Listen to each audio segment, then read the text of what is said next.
Hello people, so today we'll be solving LeetCode daily question, but before that I request you all to please subscribe to my channel, like the video and drop some comment so that the YouTube algorithm knows that we are doing something and it will recommend it to more people.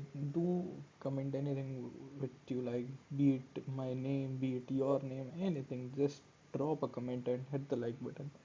And I'm waiting for 5 seconds for that. Just do that and then we'll continue. Okay, so all right, so now let's just dive into the question that is 476 number complement. And in this, the complement of an integer is the integer that we get after flipping all the zeros to 1 and all the ones to zeros in a binary representation. For example, the integer 5 is represented as 101 in binary and its complement is 010. We just need to change the bit of 0 to 1 and then 1 to 0. Okay, yeah, it's okay.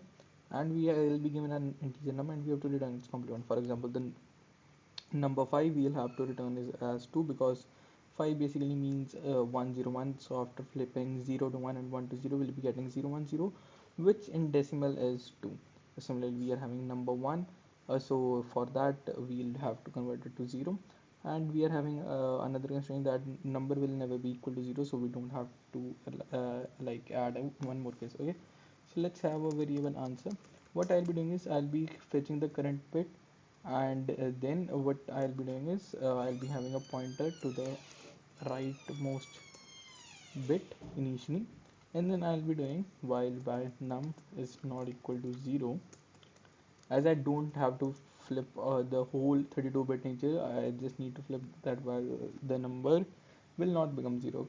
And then I'll be fetching the current bit, so that I'll be doing by num and my 1 I'll be doing that, and I'll be doing a XOR of that, so just to know that which is the bit which I need to flip. Then I'll be doing an answer equal to answer or, and then I'll be moving my current by left shifts I, and then my new answer will be stored at the answer, and I'll be incrementing the I, so because it will be pointing towards the bits, and then I'll be right shifting num by 1 bit, and at the end I just have to return the answer. Okay, and now let's give it a run.